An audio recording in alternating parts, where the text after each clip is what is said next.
शुभविवाह या मालिकेच्या 26 फेब्रुवारीच्या भागामध्ये खऱ्या अर्थाने आता जवळजवळ इकडे 3 महिन्यापूर्वी काय घडलं होतं आणि मानसी आणि अथर्व का नाटक करत होते, यांच्यामध्ये काय डील ठरली होती, या सगळ्या प्रश्नांची उत्तरं आपल्याला मिळणार आहेत. आणि त्याचबरोबर त्या सुतार इलेक्ट्रिशियनने आकाश भूमी यांना असं काही भयंकर सत्य सांगितलंय की त्यामुळे हुकमाचा एक्का आकाश आणि भूमी यांच्या हातात कसा आलेला आहे, सविस्तरपणे आता आपण पाहूया. इकडे अथर्व सांगतोय, म्हणूनच मनूने भूमिताईला धक्का दिला, कारण आम्हाला चाहूल लागली होती की आता ती बाई या जिन्यामधनं खाली उतरती आहे आणि ती बाई जिन्यातनं खाली उतरते म्हटल्यावरती मनूने ताईला धक्का दिला. आणि त्यानंतर आम्ही आता नाटक केलं की या सगळ्यामध्ये आम्हीच नाईट वॉकला गेलो होतो आणि त्या बाईला चकवा दिला. खरं तर तुमच्याशी या पद्धतीने वागताना आम्हाला किती त्रास होतोय ना, आम्ही सांगू शकत नाही आहोत. असं तुटक पद्धतीने वागणं हे आम्हाला जमत नाहीये. खरंच यावरती भूमी सांगायला लागते, नाही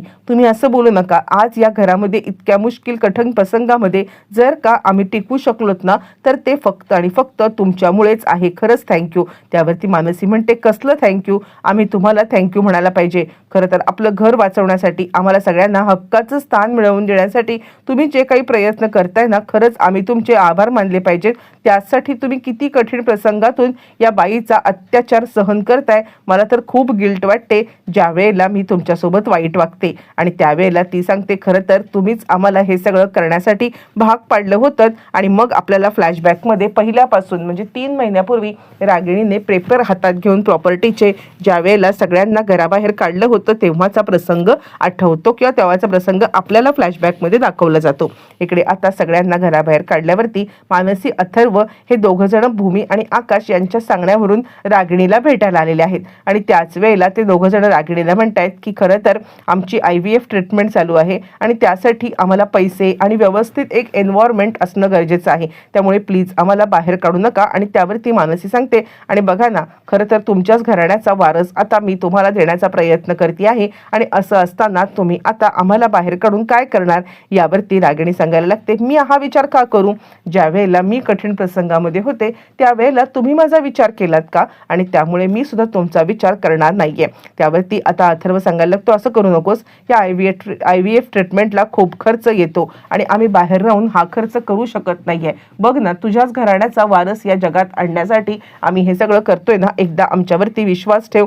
आणि त्यावरती रागिणी बोलते, ठीक आहे, मी तुमच्यावरती विश्वास ठेवेन, तुम्हाला एक संधी द्यायला आता मी तयार आहे. पण आता या सगळ्यामध्ये मी तुम्हाला एकच गोष्ट सांगेन की माझी एक अट आहे. या सगळ्यामध्ये आता तुम्ही भूमी आणि आकाश यांच्या सोबतचे असलेले संबंध तोडायचे आणि ते संबंध तोडूनच तुम्ही आता माझ्या या सगळ्यामध्ये मी तुमची मदत करेन. आणि त्यानंतर हे दोघं जण नकार देतात. नकार देऊन ते आता बाहेर पडतात. त्याच वेळेला आता आकाश भूमी यांनी त्यांना थांबवलेलं असतं. आणि त्यानंतर आकाश भूमी म्हणतात, काय झालं, आपलं ठरलं होतं ना की रागिणीला घोळात घ्यायचं आणि त्यानंतर तिला आता या सगळ्यामध्ये अडकवायचं. यावरती आकाशला अथर्व सांगायला लागतोय, खरं सांगायचं तर आम्ही तुमच्या म्हणण्याप्रमाणे हे करण्यासाठी गेलो होतो, पण आता ती रागिणी पटवर्धन आम्हाला काहीतरी वेगळंच सांगते. ती सांगते की तुमच्या सोबतचे संबंध तोडायचे. आणि खरं सांगू का, तर तुमच्या सोबतचे संबंध तोडून आता आम्ही राहू शकत नाही आहोत. तेचमुळे आता हे सगळं बोलते. यावरती भूमी सांगायला लागते, हे बघा, आमच्या सोबतचे संबंध तोडणं एक गोष्ट आहे आणि आमच्या सोबतचे संबंध तोडण्याची ऍक्टिंग करणं हे एक गोष्ट आहे. आपण ऍक्टिंग तर नक्कीच करू शकतो ना. त्याच्यामुळे काय होईल तर आता मनूला एक सेफ वातावरण मिळेल आणि त्याचबरोबर आपल्याला सगळ्यांनाच आता इकडे नाटक करत इथे राहता येईल. कसं आहे ना, आपण काहीही झालं तरी सुद्धा या सगळ्यामध्ये आता एकत्र राहणं आणि मनूची काळजी घेणं हे महत्त्वाचं आहे. प्लीज प्लीज आता हे नाटक आपल्याला कंटिन्यू करायलाच लागेल, काहीही झालं तरी सुद्धा. आणि मग आकाश भूमी यांच्या सांगण्यावरून या दोघांनी आता माघार घेत रागिणीला सांगितलेलं असतं की या दोघांच्या सोबतची म्हणजे आम्ही युती तोडतोय किंवा या दोघांच्या सोबतचे संबंध तोडतोय. खरं तर या चौघांनी युती करून हा सगळा प्लॅन केलेला असतो. हे फ्लॅशबॅकमध्ये दाखवल्यावरती मानसी म्हणते, खरं सांगू का, तर आता त्यानंतर तुमच्याशी आम्ही जे काही वाईट वागलो ना, त्या प्रसंगात मला आता खूपच वाईट वाटलं. मग एक एक घटनाक्रम आपल्याला दाखवला जातो, ज्या वेळेला रागिणीने आता आकाश आणि भूमी यांना भिजवून ठेवलेलं असतं आणि त्यानंतर ती ज्या वेळेला आत येते तेव्हा आत आल्यावरती ती आता मानसीला सांगते पौर्णिमा कुठे आहे, या दोघांवरती लक्ष ठेवायचं आहे. पण त्याच वेळेला इकडे आता मानसी सांगायला लागते पौर्णिमा झोपले. यावरती ती म्हणते तू लक्ष ठेव, पण मानसी काही लक्ष ठेवत नाहीये. तिने दार बंद केलंय आणि ती सांगते मी भूमीताई आणि आकाशला काही त्रास देऊ शकत नाहीये. त्यानंतर मग आता एक एक असे प्रसंग दाखवले जातात, ज्याच्यामध्ये अथर्व सांगतो की आम्ही आता त्या बाईची मदत करून आम्हाला किती त्रास होतो ना, आणि मला नीच बाईच्या पोटी आता मी जन्माला आलो ना याचं इतकं दुःख होतंय ना, असं आता तो सांगायला लागतो. दुसरा प्रसंग हा दाखवला जातो की ज्या वेळेला ते आता पेपरमधले कागद चोरून दोघं जण खाली येतात. या दोघांनी त्यांना पाहिलेलं असतं, पण आता कानाडोळा करत त्यांना मुद्दामच तिकडून जाण्याची सूट दिलेली असते. एक एक करत आता गोष्टी आपल्याला सगळ्या दाखवल्या जातात. आणि त्याच वेळेला मानसी सांगत असते ज्या वेळेला आता इकडे पालखीच्या इथे तुम्ही पेपर घेऊन आल्या होतात तेव्हा सुद्धा आम्ही विचारलं खरं, पण त्यानंतर आम्ही इग्नोर केलं होतं.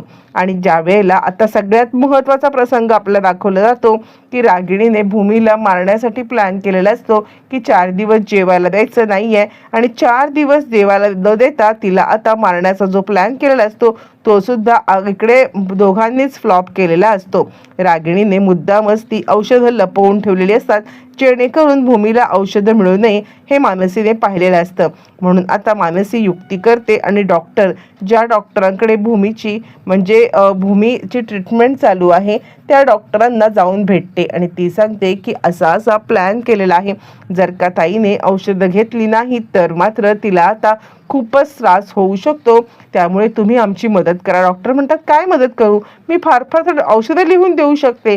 यावरती मानसी आणि अथर्व सांगायला लागतात नाही ती बाई आहे ना, ती बाई तिला औषधं घेऊ देत नाहीये, त्यामुळे तुम्ही एक काम करा, तुम्ही स्वतः जोगतींमधून आत जा आणि भूमिताईला औषध द्या. असं म्हटल्यावरती मग मात्र इकडे डॉक्टर सांगायला लागतात काय बोलताय तुम्ही, मी जोगतीन कशी बनणार आणि मी जोगतीन बनून होणार आहे काय, उगाचच काहीतरी तुम्ही आता बोलू नका. त्यावरती मग आता लगेचच इकडे सांगायला लागते मानसी नाही, आम्ही कुणीही आत जाऊ शकत नाहीये आणि त्यामुळे तुम्हीच हे सगळं करू शकता. प्लीज प्लीज प्लीज, कारण तुम्ही जर का गेलात ना तर रागिणी पटवर्धन जोगतीन म्हणून गेलात ना तर तुम्हाला अडवू शकणार नाहीये.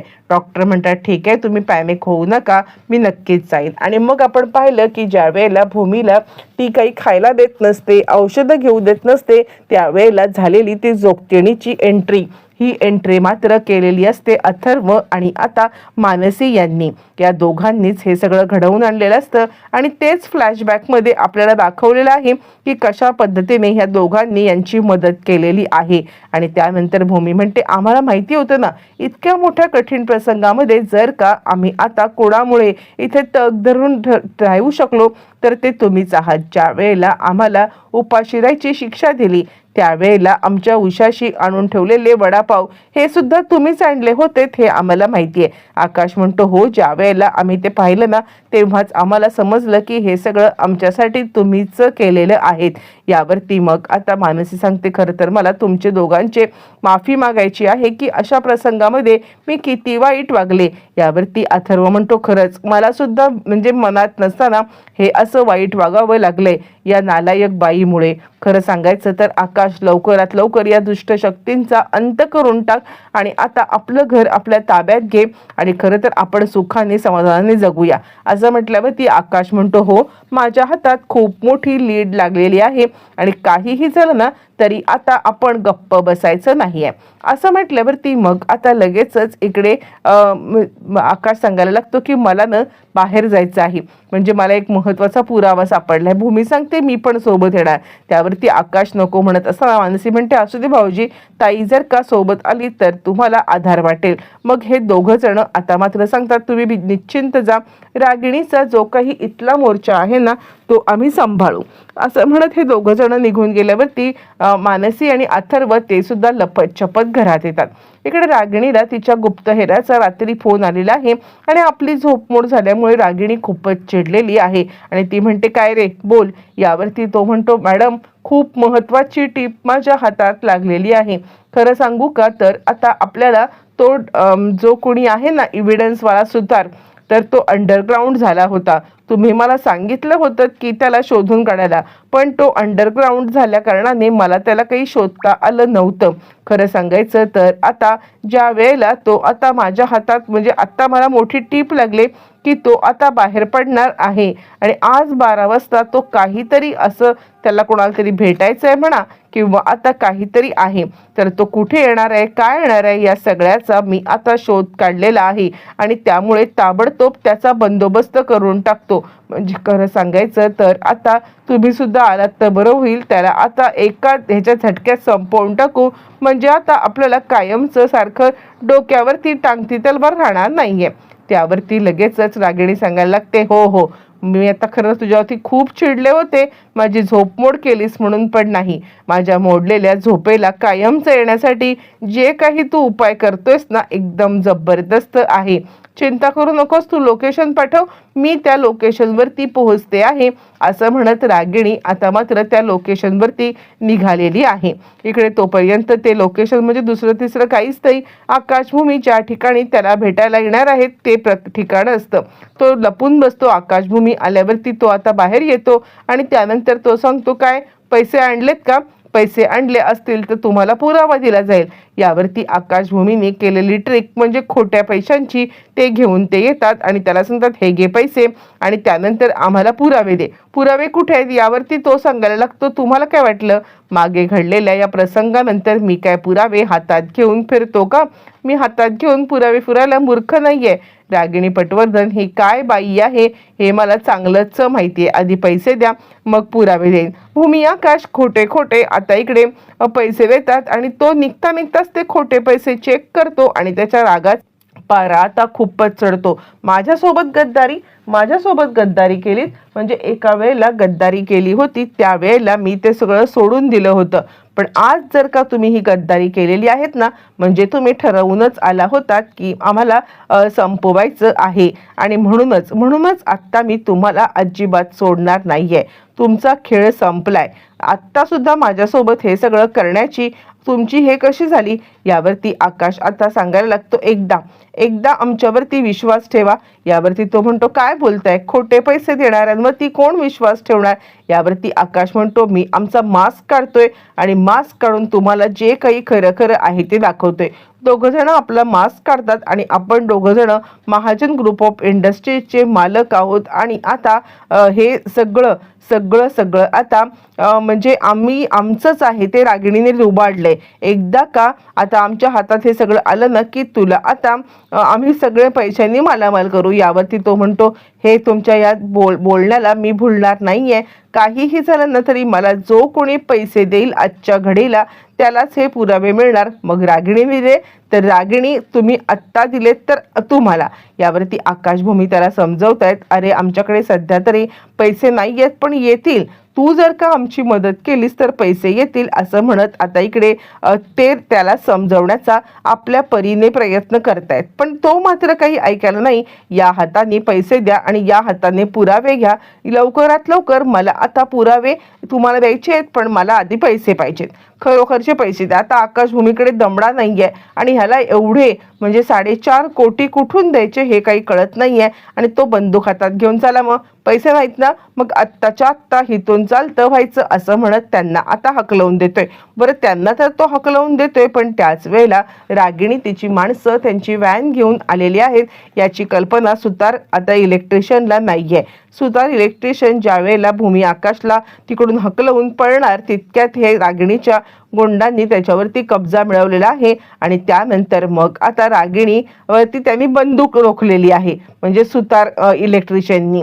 आणि त्याच वेळेला रागिणीवरती बंदूक रोखल्यावरती स्वतःवरती आलेला वार चुकवण्यासाठी ही रागिणी आता पौर्णिमाला समोर करते. पौर्णिमा तर चांगलीच हादरलेली आहे आणि त्यानंतर रागिणी आता मात्र आपली बंदूक जी आहे ती बंदूक काढते, त्याच्यावरती हल्ला करते, त्याला एका आता गोळी मारते आणि त्यानंतर मग आता खऱ्या अर्थाने रागिणीची चूक रागिणीला भोवणारी असते. इकडे आता लगेचच पौर्णिमा सांगते, आई काय केलं काय तुम्ही? उद्या जर का काही कमी जास्त झालं तर आता आपल्यावरतीच सगळं येणार आहे.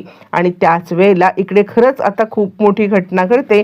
त्या माणसाला गोळी चालवल्यामुळे आता इकडे आकाश आणि भूमी तिकडे आलेले आहेत. आणि दादा दादा पुरावे कुठे आहेत तुम्ही सांगू शकाल का? आम्ही या सगळ्यामध्ये रागिणीला शिक्षा देऊ. मरता मरता तो सुतार इलेक्ट्रिशियन आता पुराव्यांच्या बद्दलचं सत्य सांगून जाणार आणि रागिणी कायमची अडकणार.